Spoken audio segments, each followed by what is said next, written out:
শুভ সকাল বন্ধুরা, তোমরা সবাই কেমন আছো? আশা করছি তোমরা সবাই খুব ভালো আছো। দেখো আজকে সকালটাই শুরু হচ্ছে বাড়ির একদম খাঁটি গরুর দুধ দিয়ে চা। চাটা কত ঘনত্ব হয়েছে। তুমি বিস্কিট খাবে বারবন? একদম আমি যাচ্ছি। এত ভালো হয়েছে চা। চা ঢালছি বাবা। দেখো একদম খাঁটি, কত ঘন আর কতটা দেখো ওপরে তেলত্ব জাতীয় উপরে উঠে পড়েছে। সকালবেলায় খাবার দাবার খেয়ে বেরিয়ে পড়েছি মাঠের দিকে ঘুরতে। এই যে কিয়ান দেখি কেমন লাগছে তোমাকে, তুমি দাঁড়াও একটু দেখি। কিয়ানের ড্রেস দেখো, ক্যাপ ট্যাপ নিয়ে পুরো বেরিয়ে পড়ছে। পেছনে বোন আছে, কিয়ান সোনা পাপা আছে, সবাই বেশ বেরিয়ে পড়েছে। আর এই দিকটায় পেঁয়াজ কাটাকাটি চলছে আমাদের। দিয়ে বেরোলাম একটু খাওয়া দাওয়া করে। এখন বাজে বেলা 11টা মতন। বেশ রোদ দিয়েছে। আর এদিকে ধনে গাছগুলো দেখো আমার এক বুক সমান, এতটা সমান হয়েছে। দেখো বন্ধুরা কত সুন্দর পেঁয়াজ হয়েছে আমাদের, কত বড় বড় সব এক সাইজ পেঁয়াজ হয়েছে। আর এদিকে সব তোলা বাকি আছে, এই দিকটা তুলে নিয়েছে, কাটাকাটি চলছে। এদিকে বাবা এসে, ওই যে কিয়ান আবার গেছে ভাইয়ের কাছে। আর এই দিকটায় বেশ, এই দিকটায় আরও অনেকগুলো পেঁয়াজ আছে। এই দিকটা তুলতে আরও বাকি আছে। ওই মাঠে যেই পেঁয়াজগুলো ছিল সেইগুলো সব তুলে বিক্রি করা হয়ে গেছে আমরা আসার আগে। আর এইগুলো এরকম তুলে তুলে সব এক জায়গায় রাখা হচ্ছে কাটার জন্য। জীবনে তো সুখের হলো আমার পাশে তুমি আছো তাই। এই দেখো বন্ধুরা, আজকে তোমাদের সঙ্গে একটা অন্য ধরনের একটা জিনিস শেয়ার করবো। মাঠে তো সব ধরনের ফসল আমাদের হয় বলেছি। এই দিকে দেখো পেঁয়াজগুলো লাগিয়েছিল যখন, বীজ করার পরে এর থেকে পেঁয়াজের বীজ বেরোবে। কি করে বেরোবে? এই যে পেঁয়াজ কলিগুলো যেরকম হয়েছিল ওরকম হয়ে আগাটা যেরকম আছে, এই যে ছোট ছোট দেখো, এই যে ফুটে গেছে। এবার এগুলো ফুটে, আমরা এখানে আমাদের ভাষায় বলি কদম। কারণ এইগুলো ফুটে এই যে এর মধ্যে বীজ হবে, একদম কালো জিরে দেখতে যেরকম একদম ওরকম। ওই পেঁয়াজগুলো যখন আবার বোনা হবে তখন দিয়ে ছোট ছোট পেঁয়াজ হবে, দিয়ে সেই পেঁয়াজগুলো সামনের বছর লাগানো হবে। এই বছর পেঁয়াজ থেকে বীজ, সামনের বছর আবার দিয়ে বুনবে, বোনার পরে যে ছোট পেঁয়াজ হবে গুটি গুটি, সেইগুলো সামনের বছর পেঁয়াজ করে, এই যে এরকম পেঁয়াজ করে তারপর দিয়ে বিক্রি করা হবে। এই যে আমাদের লাগানো হয়েছে, এই দিকটা পেঁয়াজ কলি হয়েছিল, ওটা ভাঙেনি একটাও না, পুরো এরকম রেখে দেওয়া হয়েছে শুরু থেকেই। আর তার থেকে এরকম হয়েছে। আর দেখতে এত সুন্দর লাগছে, সব ফুলগুলো একই সাইজের হয়ে গেছে। এই দেখো, দেখেছো? তোমাদের কাছ থেকে দেখাই। দেখো এটা কত বড় হয়েছে, দেখো দুটো লেগে গেছে। দেখো অনেক সুন্দর লাগছে দেখতে। রসুনের আলে আলে কত মেথি শাক হয়েছে।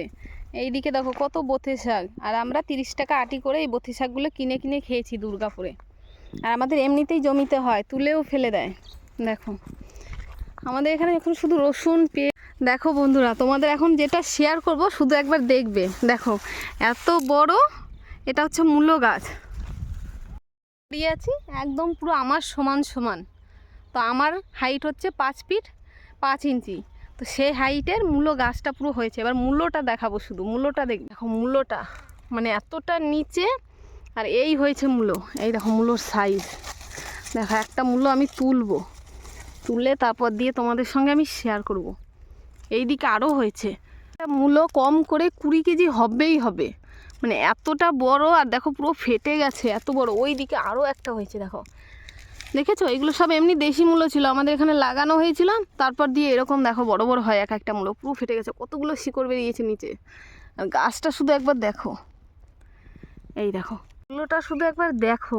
নিচে আরও অনেকটা ছিল, এই দেখো পুরো ভেঙে ভেতরে রয়ে গেছে। আর এত ভারী, এত ওজনের মূলো, তার বলার মতো না। বেশ ভারী মূলো, আমি তুলতে পারছি না বাবা। দেখো মূলো, এরকম মূলো কেউ যদি আগে দেখে থাকো তাহলে আমাকে অবশ্যই কিন্তু কমেন্ট করে জানাবে।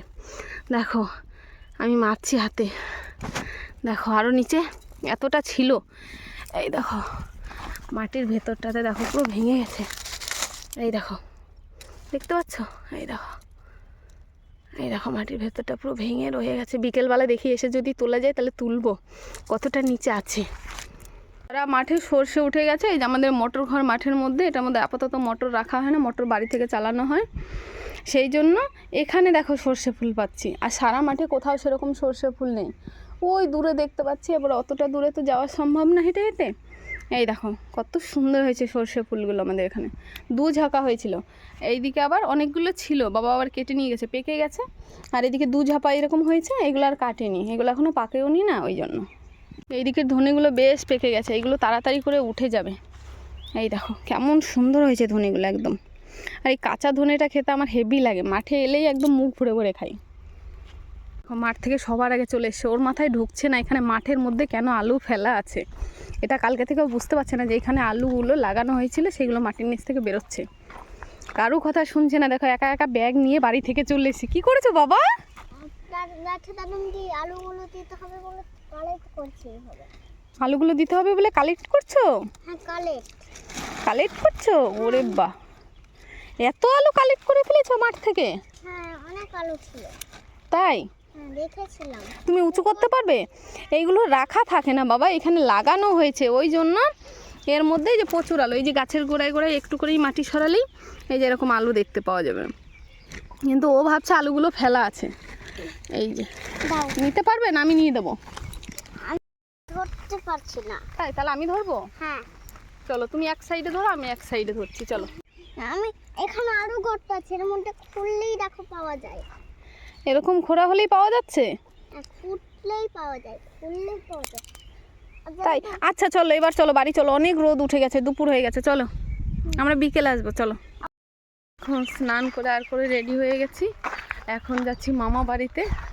এই দেখো এই হচ্ছে আমাদের বাড়ি, আর ওই হচ্ছে মামা বাড়ি একদম পেছনে। এই যে এই জমিটার আল দেখা যাচ্ছে, এই আলের সোজাসুজি ওই দিকটায়। তো দিয়ে এখন যাব মামা বাড়িতে। মামি আমার জন্য, মানে আমাদের জন্য আর কি, রান্না করেছে। কালকে কিয়ান সোনা পাপা চলে যাবে সেই জন্য, তো দিয়ে ওই জন্য যাচ্ছি। এই জন্য দাদুর জন্য একটু মিষ্টি আর ফল নিয়ে নিয়েছি, দিয়ে এখন যাচ্ছি। তো দেখাবো মামি কী কী রান্না করেছে, কি খাচ্ছি সবটা তোমাদের সঙ্গে। আমি যাচ্ছি, এদিকে যে বোনও এসে পড়েছে, যে বোনও বেরোচ্ছে। কিয়ান সোনার পাপা পেছন দিকে বেরোবে, এখনও বেরায়নি। আর কিয়ান সোনা যাবে না, কারণ কিয়ান সোনা আবার যেতে লজ্জা পায়, সেই জন্য। দূরে কিয়ান সোনা পাপা বেরিয়ে পড়েছে সবাই দিয়ে। এখন জমির আল দিয়েই যাবো, তাড়াতাড়ি যাওয়া হবে। আর রোড দিয়ে গেলে আবার টোটোর জন্য দাঁড়াতে হবে, ওর থেকে এই দিক দিয়েই যাই, ভালো লাগে যেতে। আমার মাঠের মধ্যে হাঁটতেই বেশি ভালো লাগে অন্য দিকে হাঁটার থেকে। এই দেখো বন্ধুরা, কালকে যেখানে মামা পেঁয়াজ কাটছিল, এবার দেখো ওই যে ওই দিকটায়। আর এই দিকেই দেখো এরকম ভেলি ভেলি করে এর মধ্যে গাঠি কচু লাগানো হয়ে গেছে। মামা এই দিকটা গাঠি কচু লাগিয়েছে, আর আমাদের ওই দিকটায় বেগুন লাগানো আছে। কালকে যেই মাঠটা এসেছিলাম সেই মাঠটাই দেখো এরকম করে করে এর মধ্যে মধ্যে বীজ পোতা আছে। আর এই ভেলিগুলোতে জল দেবে, এই জন্য এই সাইড দিয়ে এরকম করে ফাঁকা রাখা হয়েছে। ওই জন্য আমি কদিন থাকবো ভাবছি, যদি ওর মধ্যেও গাঠি কচু বেরিয়ে যায় তাহলে তো খুব ভালো।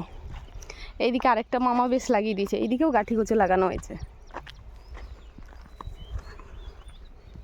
দেখো বন্ধুরা, মামা বাড়িতে চলে এসেছি, আর মামি এদিকে সমস্ত খাবারগুলো সাজিয়ে গুছিয়ে রেখেছে।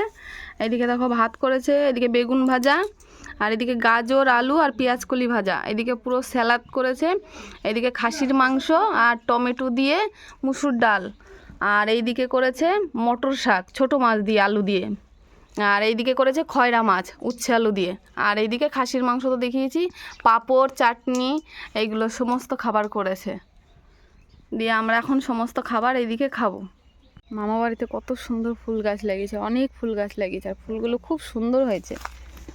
আমাদের এইদিকে তো অত ফুলের বিক্রি হয় না, কিন্তু বাড়িতে সৌন্দর্যের জন্য সবাই অনেকে লাগায়, বাড়ির পুজোর জন্য। মামাদের এদিকে আলে আলে অনেক ওলকপি লাগিয়েছে। একদিন ভাবছি ওলকপি, এরকম দেশি ওলকপি তো নিয়ে গিয়ে বাড়িতে একটা রান্নার রেসিপি করব, তখন তোমাদের সঙ্গে শেয়ার করব। এর আগে যে আমাদের বাড়ির সঙ্গে জয়েন করা যে পুকুরটা ছিল দেখাচ্ছিলাম তোমাদের, ওই দিকে আম গাছগুলো সব আছে। বিয়ে পুকুর পাড়ে তো অনেক ভিডিও করেছি আগের বছর বন্যাতে এসে, আগের বছর তো নয়, দুর্গাপুজোর সময় আশ্বিন মাসে। আর এখন দেখো এই যে পুকুরে আমাদের ঘাট বাঁধানো হয়েছে, মানে সিঁড়ি ঘাট করা হয়েছে।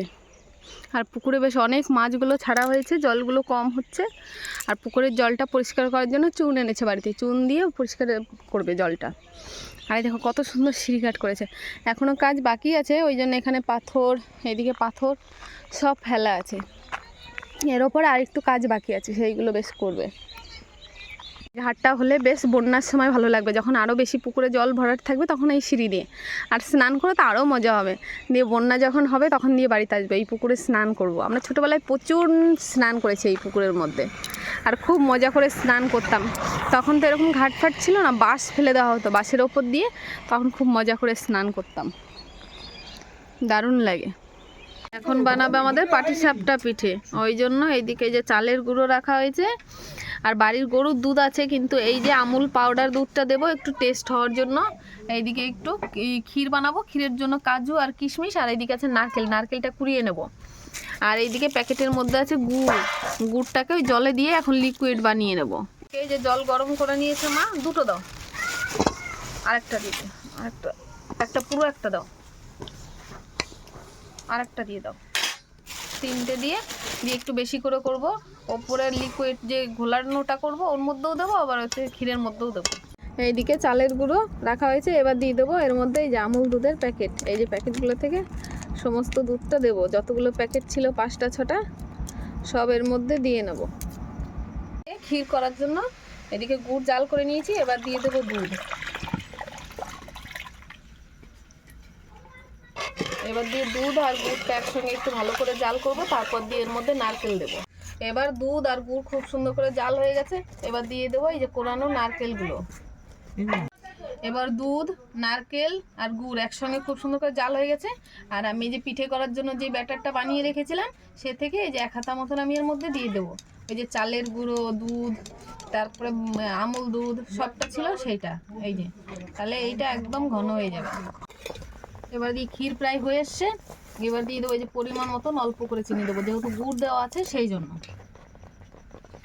এবার চিনি দেওয়ার পরে দিয়ে দেবো এই যে কুচানো কাজু আর কিশমিশ, এই দিয়ে এবার খুব সুন্দর করে নেড়ে তারপরে আমি ক্ষীরটা তৈরি করে নেব। এবার ক্ষীর হয়ে গেছে, লাস্টে দিয়ে দেবো এই যে প্যাকেটে একটা প্যাকেট আমুল দুধ রেখেছিলাম সেইটা, এই যে লাস্টে দিয়ে দেবো। এটা একটা ফ্লেভার দেবে আর খেতেও দারুণ স্বাদ হবে, সেই জন্য এবার খুব সুন্দর করে মিশিয়ে নেবো। আমি এভাবে ঘুটে ঘুটে মেশাবো। আমাদের ক্ষীর একদম কমপ্লিট হয়ে গেছে, এবার দিয়ে একটা থালার মধ্যে নামিয়ে নেব। বাটির মধ্যে একটু তেল নিয়ে নিয়েছি, আর নিয়ে নিয়েছি একটা বেগুন কেটে, বেগুনের পেছন দিকটা নিয়ে নিয়েছি, কারণ এইটা দিয়ে কড়াইয়ের মধ্যে যখনই মাখানো হবে দিয়ে পিঠেটা খুব ভালো উঠবে। এবার দিয়ে দেবো এই যে কড়াইয়ে তেল দিয়ে দেবো, এবার দিয়ে দেবো এই যে ব্যাটারটা।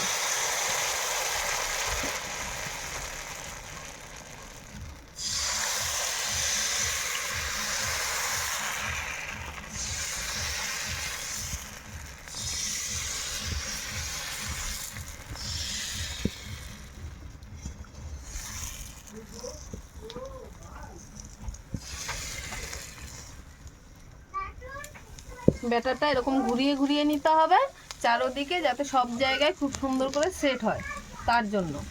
এবার দিয়ে এই যে গোলাটা হালকা হালকা দেখা যাচ্ছে, যে বুটি বুটি উঠে যাচ্ছে, ওটা উঠবে, তারপর দিয়ে আমি এর মধ্যে ক্ষীরটা দেব। এবার আমি এই যে ক্ষীরটা এর উপরে দিয়ে দেবো, এই যে চারো সাইডে বুটি বুটি উঠে গেছে, তার মানে আমার পিঠেটা নিচের ধারে হয়ে গেছে। এবার দিয়ে ক্ষীর দিয়ে এই যে আমি হালকা হালকা করে এরকম করে পাল্টে নেবো, এরকম করে তুলবো, আর এরকম করে চারো সাইডে আমি এইভাবে শেপগুলো দিয়ে নেব। এই যে এইভাবে তুলবো আর এইভাবে শেপটা দেবো, আর এই লাস্টের ধারটা এই দিক দিয়ে তুলে এইভাবে এইটার সঙ্গে এটা লাগিয়ে দেবো। এই যে এইভাবে ধরে আবার পিঠেটা আমি এইভাবে উঠে দেবো। এবার দিয়ে এইভাবে আমি একটুখানি হালকা চেপে চেপে শেপটা দিয়ে নেব। এই ধারে 1 মিনিট রাখবো, ওই ধারে 1 মিনিট। আমার এই পিঠেটা হয়ে গেছে, এবার দিয়ে আমি এই যে তুলে নেব পিঠেটা। এইদিকে আমি আরেকটা বানিয়ে নিয়েছি, এটা দিয়ে আমার 2টো পিঠে হয়েছে। দিয়ে এইভাবেই আমি সমস্ত পিঠেগুলো বানিয়ে নেব।